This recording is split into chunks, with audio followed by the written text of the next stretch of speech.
Hello and welcome to Stories Before Sleep. The night has settled and everything around you is finally quiet. There's this story that's been told for over 1,000 years. It comes from the far north, from the Vikings, from the Norse people who lived in a harsh, unforgiving land. And it's not a story about victory or triumph. It's not a story about heroes who win in the end. It's actually the opposite. It's a story about the end of everything, about the destruction of the world itself. Now you might think that sounds dark, maybe even depressing. But stay with me here because there's something profound hidden in this story. Something that the ancient Norse people understood in their bones. Something that might actually help you sleep better tonight. This story is called Ragnarok. It means the fate of the powers, or the twilight of the gods. And it's about what happens when you know the end is coming. When you know that no matter what you do, destruction is inevitable. So what do you do? How do you live? How do you face that? That's what I want to explore with you tonight. Let me start by painting you a picture. Imagine a tree so enormous that your mind can barely hold it. Not just tall, though it stretches beyond the clouds, but vast in every direction. Its roots dig deeper than you could ever travel, spreading through different worlds. Its branches reach into realms you couldn't find on any map. This is Yggdrasil, the world tree, and it's the foundation of everything in Norse mythology. Now, the Norse people didn't think about the world the way we do today. They didn't imagine a flat earth or a globe spinning through space. Instead, they saw 9 different worlds, all connected by this single tree.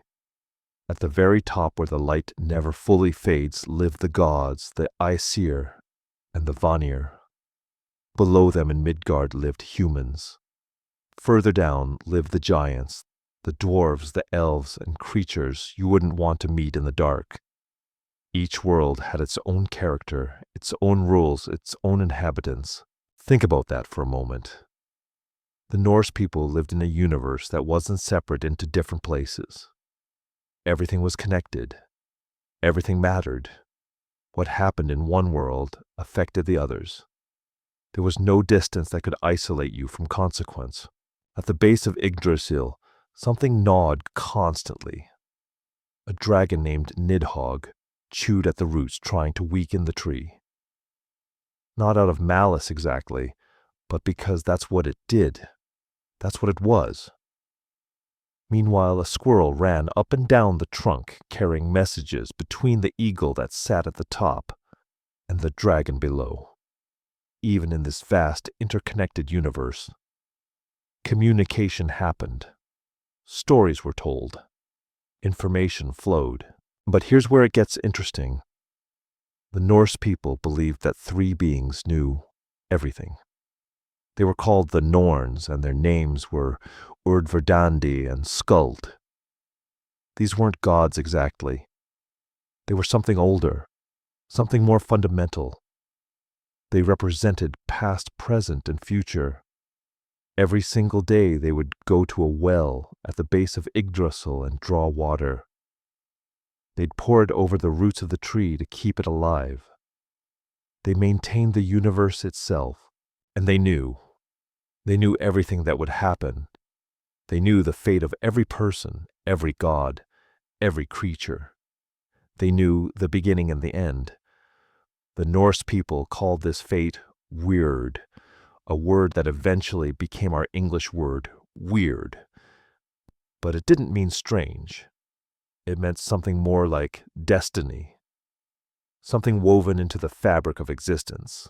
Here's what's crucial to understand. The Norse people didn't see fate as something imposed on them from outside. It wasn't like a god was punishing them or controlling them like puppets. Instead, they saw fate as something woven into the very nature of existence. It was like gravity. You don't blame gravity for pulling things down. It's just how the world works. But the Norns knew something else too. They knew that this tree, this vast, magnificent tree that held all 9 worlds together, would one day fall. They knew that everything would end, not in some distant abstract way that you could ignore, but inevitably, certainly, the end was coming. Now you might think that knowing this would drive people to despair. If everything's going to end anyway, why try? Why build? Why love? Why fight? But the Norse people didn't think that way. And that's what makes their philosophy so interesting, especially when you're lying here in the dark, thinking about your own struggles. The Norse understood something that we sometimes forget. They understood that meaning doesn't come from permanence. It comes from choice. It comes from how you act in the face of what you know. The fact that everything ends doesn't make the present moment less important. It makes it more important. The Norns carved runes into the trunk of Yggdrasil. These runes contained knowledge, not just information, but deep understanding. They represented the laws that governed existence. And one of those laws was change. Nothing stayed the same. Everything transformed. The seasons changed. People grew old. Empires fell. But something always came after. In the Norse worldview, you didn't fight against fate. That would be foolish. Instead, you accepted it and then decided how you would meet it. You decided what kind of person you would be when the inevitable arrived. You decided whether you would face it with courage or cowardice, with honor or shame. This is the foundation of everything that comes next in this story. Before we talk about the end of the world, before we talk about the breaking of bonds and the release of monsters, you need to understand this: the Norse people knew it was coming. They'd been told. The Norns had carved it into the very fabric of reality. And they decided long ago how they would respond. They would not go quietly. They would not surrender. They would not pretend it wasn't happening. Instead, they would meet it head-on with their eyes open and their hearts steady.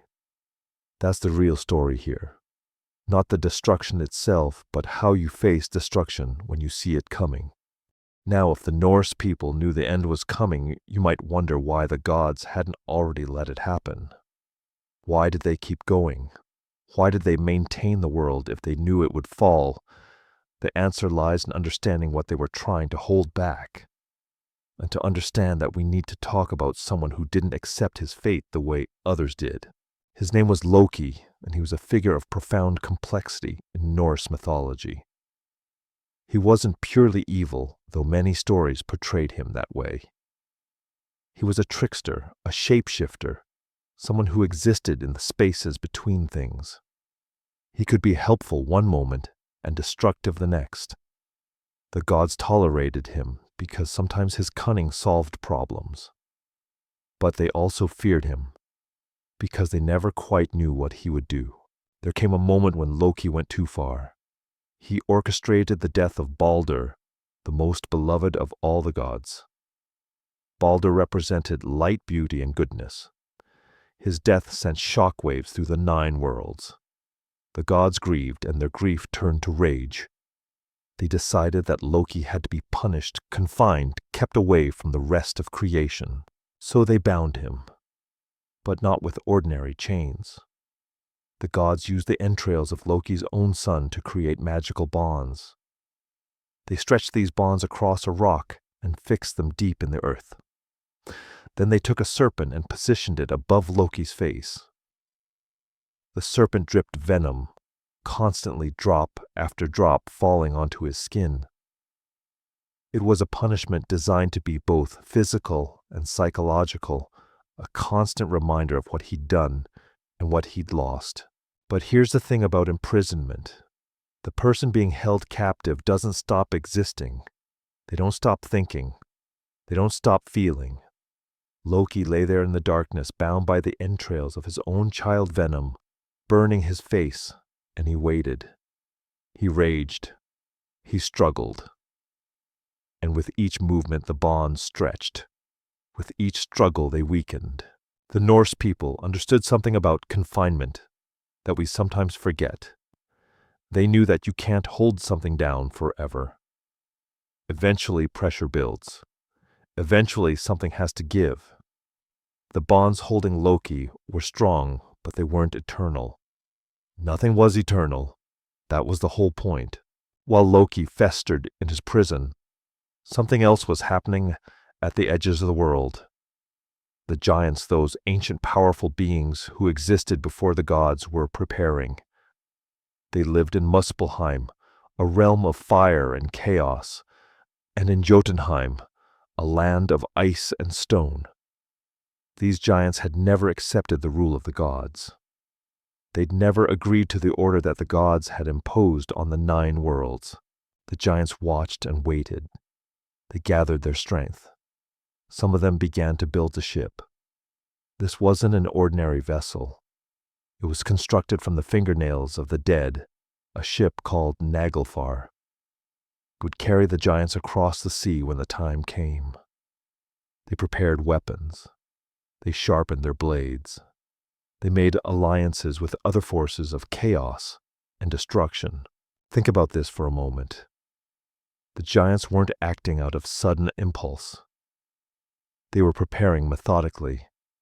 They were getting ready for something they knew was coming. Just like the Norns had known, just like the gods had known, the giants also understood that the current order couldn't last forever, and they were positioning themselves to take advantage when it fell. The tension in the 9 worlds grew. The gods knew what was happening. They could sense the preparation. They could feel the pressure building. But what could they do? They couldn't destroy the giants permanently. The Norns had woven that into fate. They could only maintain the current order as long as possible, and hope that when the end came, something worth saving would remain. So the gods did what they'd always done. They maintained their halls. They held their councils. They kept the 9 worlds functioning. But there was a quality to their existence now that hadn't been there before. It was like living in a house where you could hear the foundation cracking. You go about your daily life. You eat, you sleep, you work. But part of your attention is always on that sound. Part of you is always listening for the moment when the crack becomes a collapse.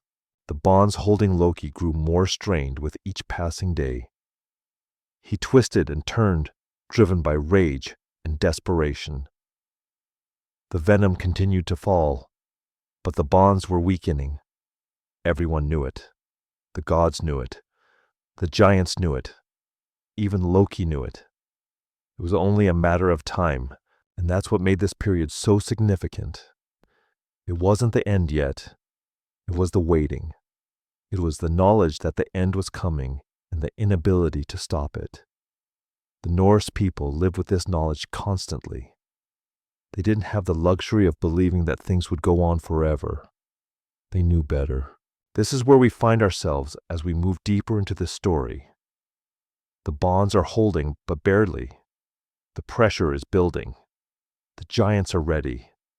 The trickster is straining against his chains. And the gods, despite their power and their wisdom, can do nothing but wait for the inevitable. They've made their choices. They've set their course. Now they must see it through to the end. It started with cold.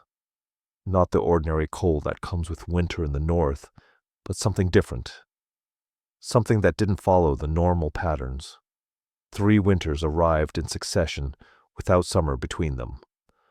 The Norse called this Fimbul winter, the final winter. And it didn't come as a surprise to anyone who'd been paying attention. The Norns had spoken of it. The Velva, the ancient seers, had prophesied it.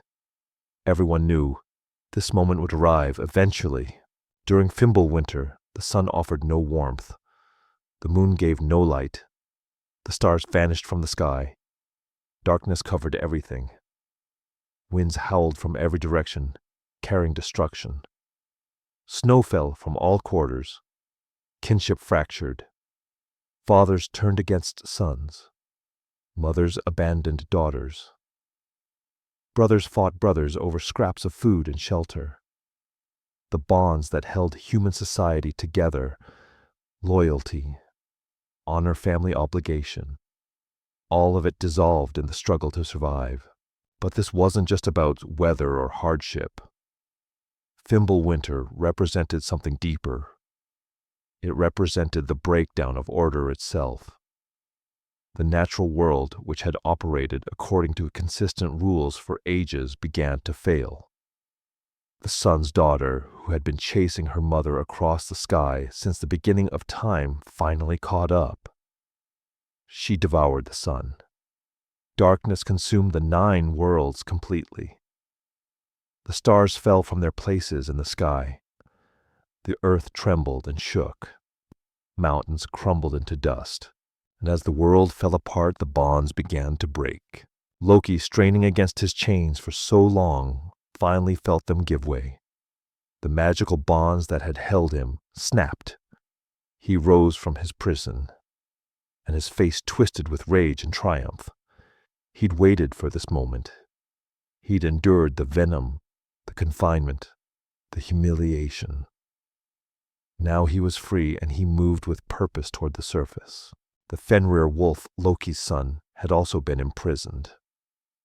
He'd been bound with a magical ribbon called Gleipnir, created by dwarves from impossible things, the sound of a cat's footfall, the beard of a woman, the roots of a mountain, the sinews of a bear, the breath of a fish, and the spittle of a bird. These things didn't exist in the normal world, which made the ribbon unbreakable. Or so everyone had thought. But as the earth shook and the world convulsed, the Fenrir wolf strained against his bonds. His jaws opened so wide that his upper jaw touched the sky and his lower jaw scraped the earth. He broke free. The ribbon snapped. The beast that had been contained since the beginning of time now roamed freely across the 9 worlds. Another serpent, Jormungandr, had been thrown into the ocean by the gods long ago. He'd grown so enormous that he encircled Midgard, the world of humans, with his own body. He'd been held in place by the waters contained by the vastness of the sea. But as Fimbulwinter intensified and the earth shook violently, the serpent thrashed.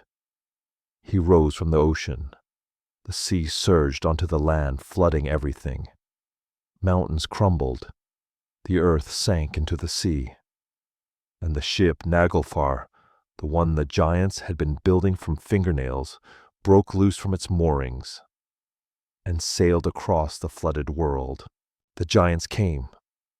They poured out of Muspelheim, led by Surtur, a fire giant of immense power. He carried a sword that burned brighter than the sun itself. Flames surrounded him.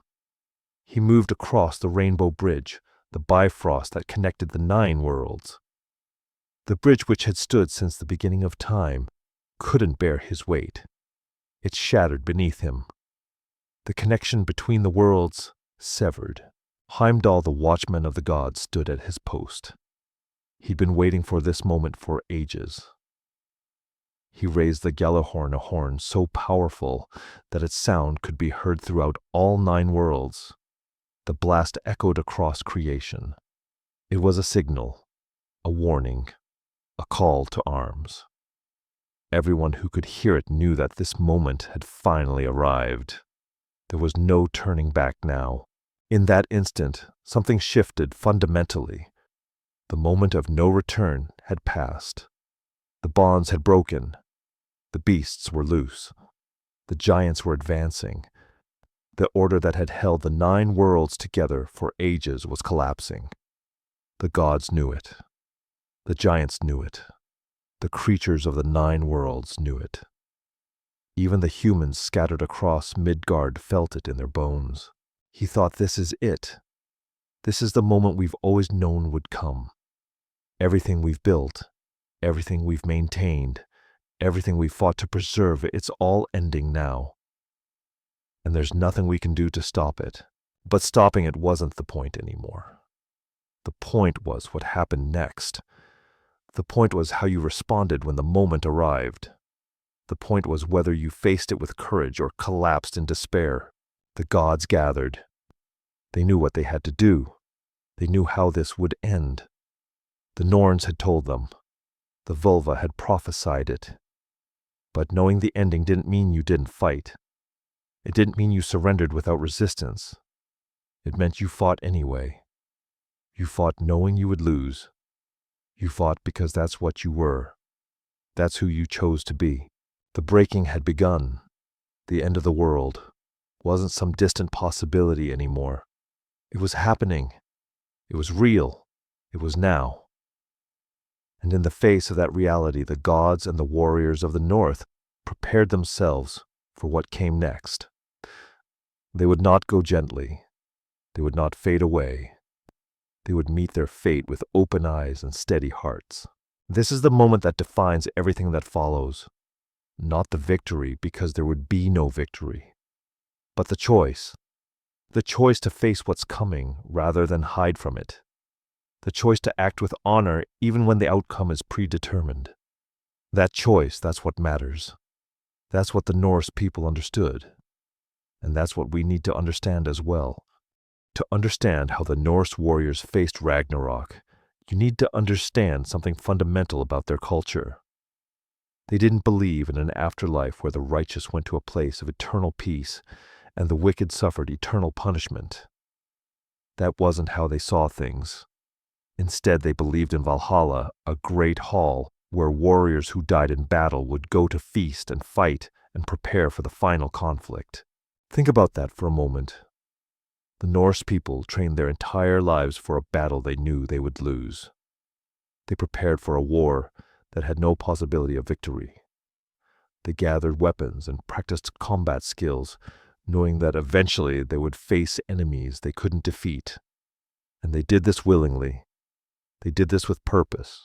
This wasn't fatalism in the way we might understand it today. It wasn't passive resignation. It was something different.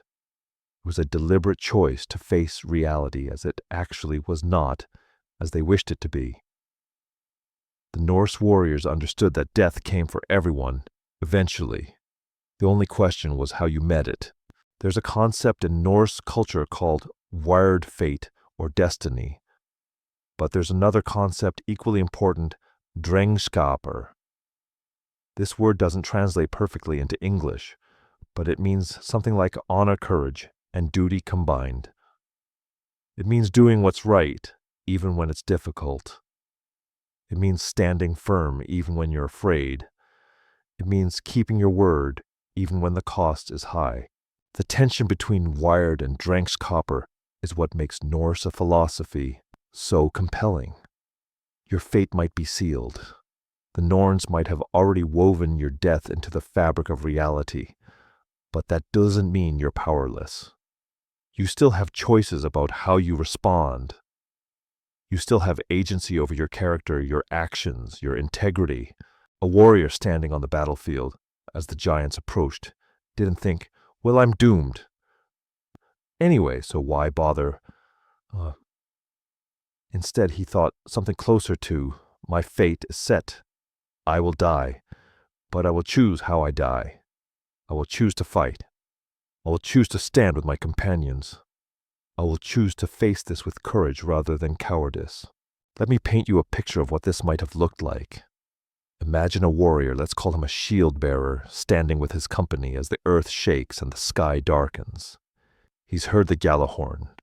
He knows what it means. He's known his entire life that this day would come. His grandmother was a vulva, a seer. She told him when he was young that he would die in the final battle. He never doubted her. He never hoped she was wrong. He simply accepted it and lived accordingly. Now, as the moment arrives, he stands with his shield raised.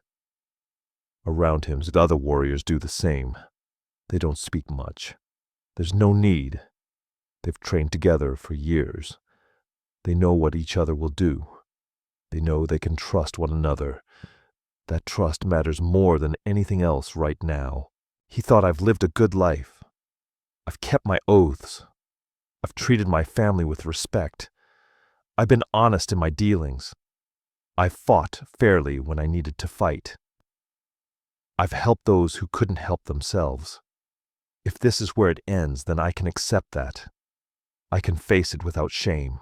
But that acceptance didn't mean he was passive. He gripped his sword tighter. He checked his shield. He made sure his companions were ready. He did everything he could to prepare, even though he knew preparation wouldn't change the outcome. The doing mattered. The effort mattered. The choice to act mattered. This is crucial to understand.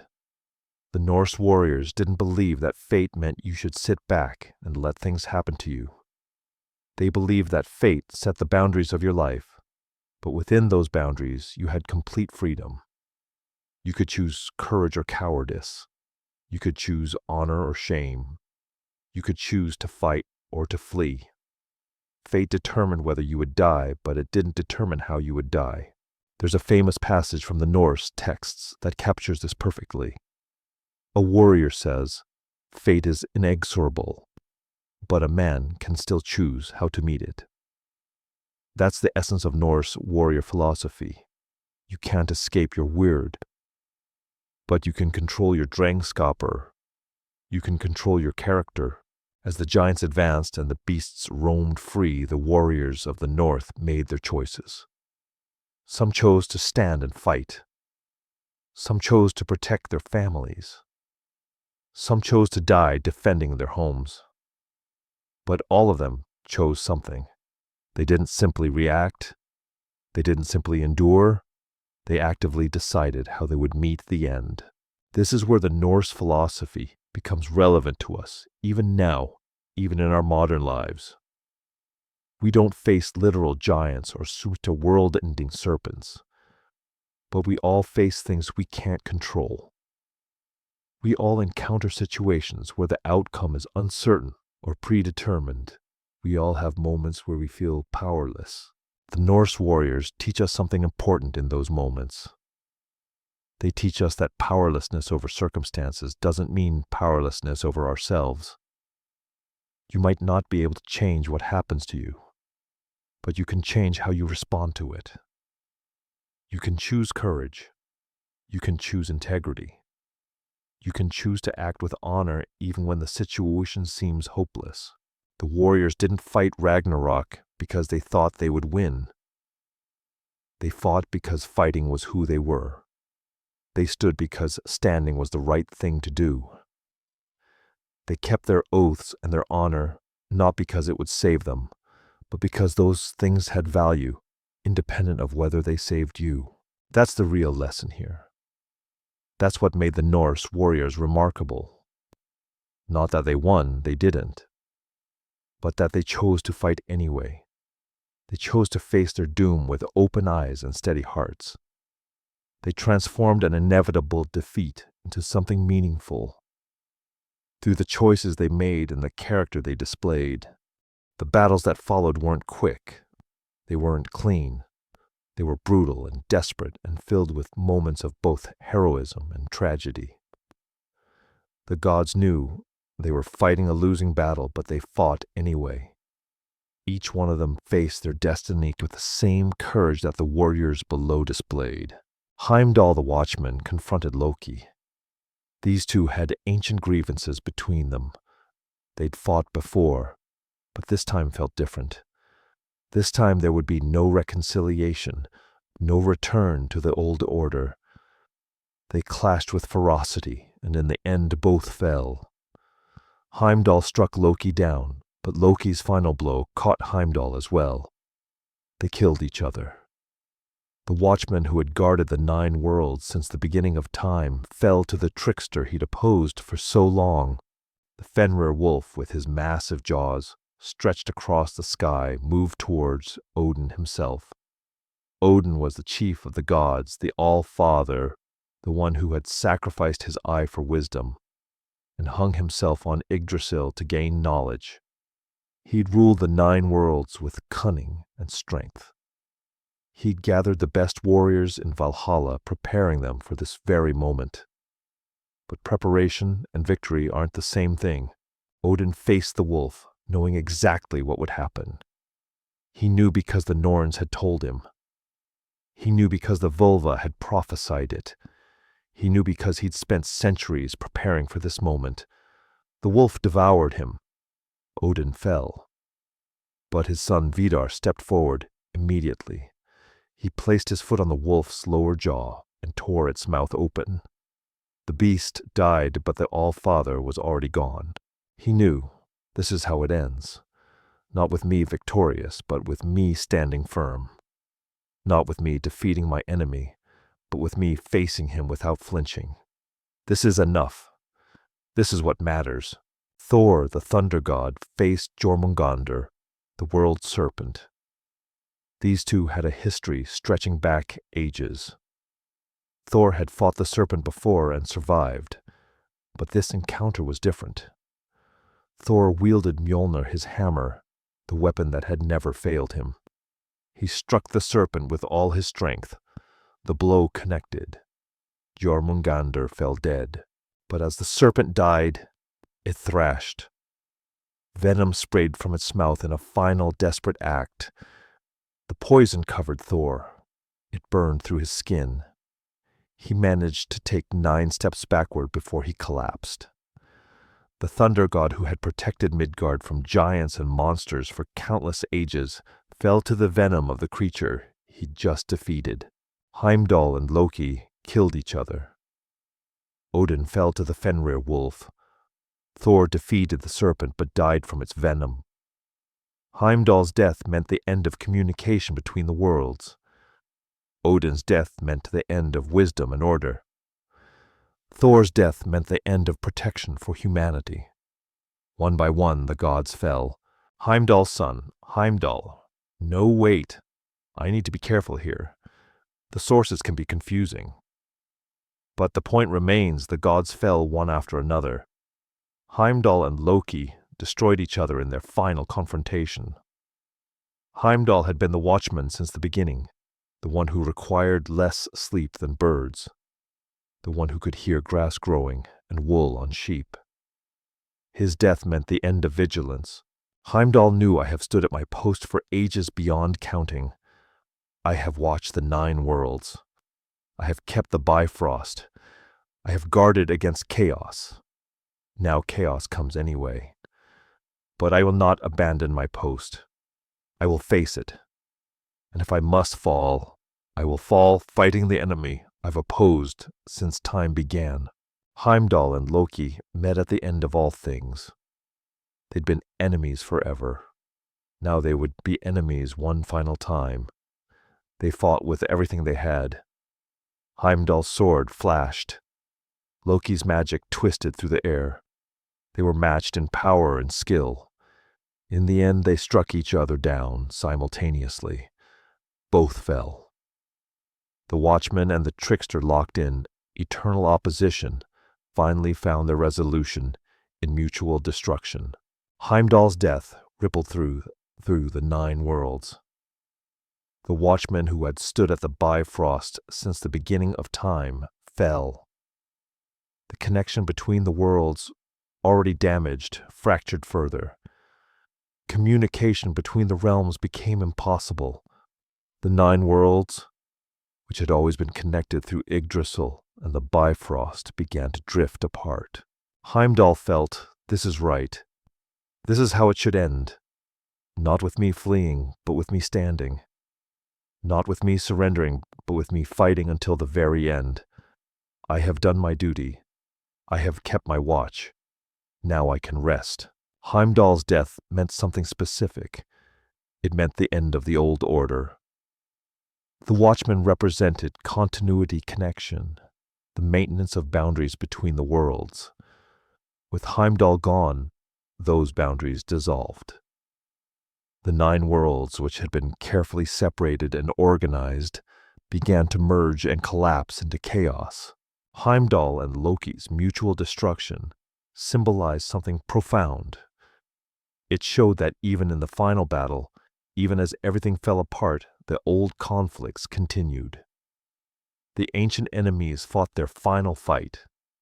The trickster and the watchman, locked in opposition since the beginning, finally resolved their conflict through mutual annihilation. Around them, the world continued to fall apart. The earth sank into the sea. Mountains crumbled into dust. The stars vanished from the sky. The sun's daughter devoured the sun. The moon's son devoured the moon. Darkness covered everything. The 9 worlds, which had existed in a careful balance for ages, descended into complete chaos. The giants advanced across the flooded landscape. Surtur the fire giant moved toward Asgard, the home of the gods. His sword burned brighter than the sun itself. He set the 9 worlds ablaze. Fire consumed everything. The great hall of the gods burned. The rainbow bridge lay shattered. The world tree shook from its roots to its highest branches. The warriors of Midgard fought alongside the gods. They knew they couldn't win. They knew the outcome was predetermined, but they fought anyway. They held their ground as long as they could. They protected their families. They kept their oaths. They died with weapons in their hands and honor in their hearts. This is what the fall of the gods looked like. Not a quick ending, but a prolonged collapse. Not a single moment of defeat, but a series of battles and confrontations as the old order gave way to chaos. The gods fell one by one. The giants advanced. The beasts roamed free. The 9 worlds descended into darkness and destruction. But even in this darkness, even as everything fell apart, something important happened. The gods and the warriors faced their fates with courage. They didn't surrender. They didn't flee. They stood and fought, knowing they would lose. That choice, that decision to face the end with integrity, that's what mattered. That's what would echo forward into what came next. After the battles ended, after the gods fell and the giants advanced and the beasts roamed free, something unexpected happened. The destruction didn't continue indefinitely. The chaos didn't spiral endlessly. Instead, everything reached a point of complete annihilation. And then, silence. The earth sank into the sea. Not gradually, but completely. The solid ground that had existed since the beginning of time submerged beneath the waves. Mountains that had stood for ages crumbled and disappeared. Forests turned to ash. Cities vanished. The entire world of Midgard, where humans had lived and built and loved and struggled, sank beneath the water. Yggdrasil, the world tree itself, shook violently. Its branches trembled. Its roots convulsed. But the tree didn't fall. Despite everything, despite the destruction of the 9 worlds, despite the death of the gods, despite the chaos and fire and darkness, the tree endured. It bent, it swayed, but it stood. The sun's daughter, who had chased her mother across the sky since the beginning of time, finally caught her. She devoured the sun completely. The light vanished. The moon fell to the same fate. Its sun consumed it. The stars dropped from their places in the sky like leaves falling from a tree in autumn. The entire cosmos descended into complete darkness. But here's what's important. The darkness wasn't permanent. It wasn't the end. It was a transition. It was a moment between what had been and what would come next. Think about that for a moment. The Norse people understood something that we sometimes forget. They understood that destruction and creation aren't opposites. They're part of the same cycle. You can't have new growth without the death of what came before. You can't have rebirth without complete destruction. The silence between the end and the beginning isn't emptiness. It's potential. In that moment of complete darkness, when the 9 worlds had sunk into the sea and the stars had vanished and the gods had fallen, the Norns continued their work. They still went to the well at the base of Yggdrasil. They still drew water. They still poured it over the roots of the tree. Even in the moment of complete destruction, the Norns maintained the cycle. They kept the possibility of renewal alive. The ship Naglfar, carrying the giants across the flooded world, eventually reached its destination. But the giants didn't conquer anything. There was nothing left to conquer. The world had already been destroyed. The order they'd fought against had already collapsed. Their victory, if you could call it that, came in a world that no longer existed. Loki, finally free from his bonds, finally able to move without the venom dripping on his face, found himself in a landscape of complete devastation. He'd dreamed of this moment for so long. He'd strained against his chains, imagining the freedom that would come when the bonds broke. But now that it had arrived, what did it mean, freedom in a destroyed world? Liberation in a universe that had ceased to function. He realized, I have won, and yet I have lost everything. The bonds that held me are broken, but there is nothing left to do with my freedom. The order I opposed has fallen, but in its place is only emptiness. Is this victory, or is this just another kind of prison? The silence stretched. How long it lasted, no one could say. Time itself had become meaningless. The cycles that had governed existence day and night, seasons, the movement of the sun and moon, all of that had stopped. There was only darkness and water, and the faint trembling of Yggdrasil's roots. But within that silence something stirred. Life persisted in unexpected places. In the branches of Yggdrasil, a few creatures survived. An eagle perched in the highest branches. A squirrel clung to the trunk. A few other animals found shelter in the tree's vast structure. They'd endured the destruction by holding on to the one thing that hadn't fallen, the world tree itself. In the depths of the sea, beneath the waves that covered everything, life also persisted. A fish called Heimdall. I'm getting confused with the names again. Let me be clear, there were creatures in the water that survived. Life didn't vanish completely. It retreated. It went dormant. But it didn't disappear. 2 humans also survived. They'd sheltered inside Yggdrasil when the destruction came. Their names were Lif and Lifthrasir, which means life and striving for life. They clung to the branches of the world tree as the world fell apart around them. They endured the cold and the darkness and the chaos. They held on to each other and held onto the tree, and they refused to let go. Lif thought, we are the last. Everyone else is gone. The gods have fallen. The giants have conquered. The world has drowned. But we are still here. We are still alive. And as long as we live, as long as we hold on to this tree, there is still hope. There is still possibility. The silence continued. It stretched on in ways that were difficult to measure. But eventually, something began to change. The darkness didn't lift suddenly. The sun didn't reappear all at once. But gradually, imperceptibly, the quality of the darkness shifted. It became less absolute, less final. The Norns continued their work at the base of Yggdrasil. They continued to draw water from the well and pour it over the roots. They continued to maintain the cycle. They knew what was coming next. They'd always known. The destruction wasn't the end. It was a necessary part of the process. In that silence between destruction and rebirth, something profound happened. The universe reset itself.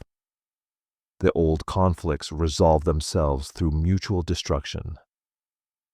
The gods and the giants locked in opposition since the beginning of time finally exhausted their conflict. There was no victor because both sides had fallen. There was only the silence and the waiting, and the knowledge that something new would emerge. The silence between the end and the beginning is crucial. It's not just empty space. It's the moment where potential gathers. It's the moment where the old order completely dissolves so that something new can take its place. The Norse people understood this. They understood that you can't build something new while the old structure still stands. You have to clear the ground completely. You have to let everything fall away. This is what the silence represents. Not defeat, but transition. Not ending, but pausing. The world had been destroyed, yes. The gods had fallen, yes. But the destruction was complete. It was total. And in that totality, in that absolute destruction, lay the seeds of renewal. Lif and Lifthrasir clung to Yggdrasil in the darkness.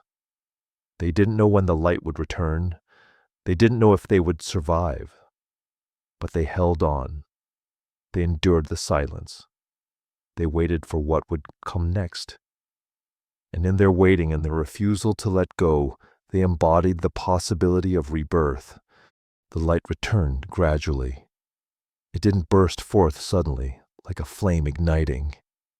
Instead, it crept back slowly, like dawn breaking, after the longest night imaginable. A new sun appeared in the sky. Not the old sun that one had been devoured, but a daughter of the sun. She'd been born from her mother's light before the destruction came. Now she continued her mother's journey across the sky, carrying warmth and illumination back to the 9 worlds. The earth emerged from the sea. Not all at once, but slowly. The waters receded. Land appeared. At first it looked barren and lifeless. Ash covered everything. The soil looked dead. But beneath that ash, something stirred. Seeds that had survived the destruction began to germinate. Plants pushed through the soil. Grass grew.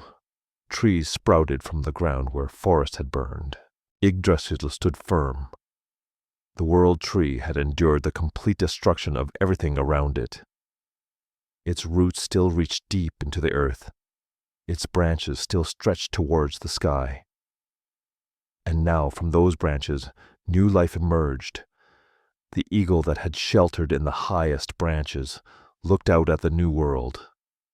The squirrel that had clung to the trunk scurried along the bark. Life that had gone dormant now awakened. Lif and Lifthrasir emerged from their shelter within the tree. They stepped out onto the new earth. Around them the world looked different from what they remembered. The landscape had changed. Mountains stood in different places. The sea had retreated to new boundaries. But it was alive. It was growing. It held possibility. Lif felt, we have survived. Against all odds, against complete destruction, we have survived. The world is different now. Everything we knew is gone. But we are here. We are alive. And we can begin again. They looked at each other, these two humans who carried the future of humanity within them. They were the only people left. Everyone else had perished in the destruction. But they were enough. They could rebuild. They could start over. They could create a new world from the ashes of the old one. The new earth brought forth vegetation. Grains grew in the fields. Fruit trees flourished. Animals emerged from the water and the earth. Some were creatures that had survived the destruction in hidden places. Others seemed entirely new, as if the destruction had somehow created space for new forms of life to emerge. Birds sang in the trees. Fish swam in the rivers and seas. Deer grazed in the meadows. A new sun's daughter traveled across the sky, and her light nourished the growing world. She followed the same path her mother had followed before the destruction. The cycle continued. Day followed night. Seasons began to turn again. The rhythms that had governed existence before Ragnarok reasserted themselves. Some of the old gods returned. Not all of them. Many had fallen and remained fallen, but some survived. Modi and Magni, the sons of Thor, inherited their father's hammer Mjolnir. They carried it forward into the new world. Vidar, who had killed the Fenrir wolf, survived. Modi thought, my father fell fighting the serpent. He died with honor. Now I must carry his legacy forward. I must use his hammer to protect this new world, the way he protected the old one. Vidar realized, I have killed the wolf that devoured my father. I have avenged him. But vengeance doesn't bring him back. Now I must focus on what comes next. I must help build this new world. I must ensure that what we've learned from the destruction isn't forgotten. Odin's sons also survived. They inherited their father's hall and his wisdom. The knowledge that Odin had gathered throughout the ages didn't vanish with his death. It lived on in his descendants. They carried forward the traditions and the learning that the All-Father had accumulated. The new world wasn't identical to the old one. It couldn't be. Too much had changed. The old order had been completely destroyed. The relationships between the 9 worlds had been fundamentally altered, but the cycle continued. Life emerged. Growth happened. The universe moved forward. In the new world, there was no Loki to cause mischief and destruction. The trickster had fallen in his final confrontation with Heimdall. Without his constant interference, without his schemes and his tricks, the new world had a different character. It was more stable, more predictable, but perhaps also less dynamic, less creative.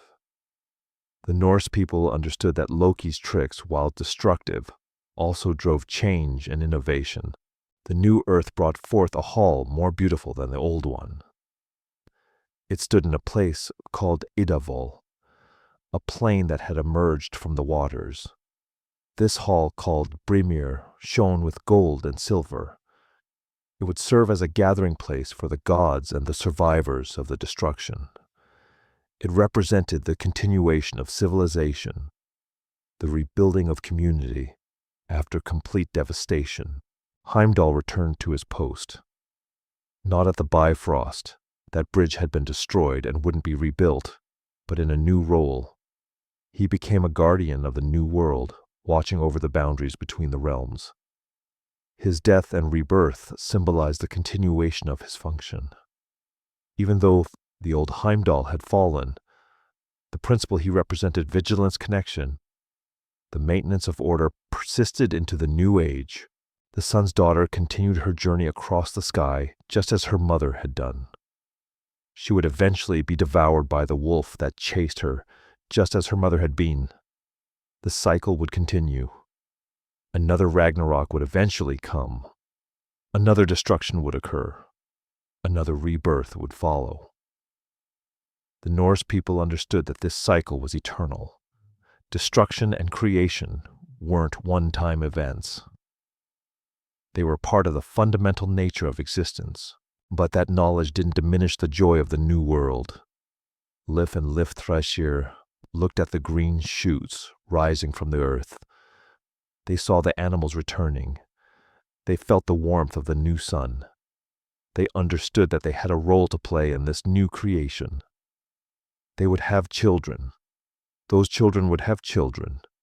Humanity would continue. It would grow. It would flourish. The Norse people believed in this cycle. They believed that destruction was inevitable, but so was renewal. They believed that endings always contain the seeds of new beginnings. They believed that the worst catastrophe could be followed by the most beautiful rebirth. This wasn't naive optimism. It was grounded in their observation of nature. Winter always came, but spring always followed. Death always came, but new life always emerged. The green shoots rising from the ash represented hope, not the hope that bad things wouldn't happen. The Norse people were too realistic for that, but the hope that even after the worst possible thing occurred, life would continue, growth would happen, beauty would return, the cycle would turn again. This is what made Norse mythology so powerful. It didn't promise that everything would be fine. It didn't promise that the good would triumph and the evil would be vanquished. It promised something more realistic and in some ways more profound. It promised that no matter how bad things got, no matter how complete the destruction, the cycle would continue. Life would emerge again. The world would be reborn. Lif and Lifthrasir stood on the new earth, looking at the green shoots rising around them. They thought of all that had been lost. They thought of the gods who had fallen. They thought of the warriors who had died fighting. They thought of the entire world that had been destroyed. But they also looked forward. They saw the possibility ahead of them. They saw the chance to build something new. They saw the continuation of life itself. And in that moment, they understood what the Norse people had always understood. Destruction and creation aren't opposites. They're partners in an eternal dance. The end is always the beginning. The silence between destruction and rebirth contains infinite potential. And from that potential, new life always rises. So what does this story teach us? I think it teaches us something we desperately need to hear, especially when we're lying in bed at night, thinking about our own struggles and uncertainties. The Norse people didn't believe in a world where good always triumphs and evil is vanquished forever. They didn't promise that if you lived right, nothing bad would happen to you. Instead, they offered something more honest. They said life contains both creation and destruction. Both are necessary. Both are real. And your job isn't to prevent destruction. You can't. Your job is to decide how you'll respond when it comes. Think about the warriors we talked about earlier. They trained their entire lives for a battle they knew they would lose. They prepared for an outcome they couldn't change, but they did it anyway. They did it because the preparation mattered. The effort mattered. The choice to stand firm mattered. Not because it would save them, but because it defined who they were. That's relevant to you right now. You face things you can't control. You encounter situations where the outcome is uncertain. You experience loss and change and difficulty. The Norse philosophy doesn't tell you that you can avoid these things. It tells you something different. It tells you that you can choose your response. You can choose courage over fear. You can choose integrity over compromise. You can choose to act with honor even when the situation seems hopeless. The cycle of destruction and rebirth teaches us that endings aren't final. They're transitions. Winter comes, but spring follows. Relationships end, but new ones begin. Careers change, but new opportunities emerge. The old you dies and a new you is born. This happens constantly, not just once at the end of the world. The Norse people understood that you don't have to fear change or destruction if you understand that rebirth always follows. Not immediately.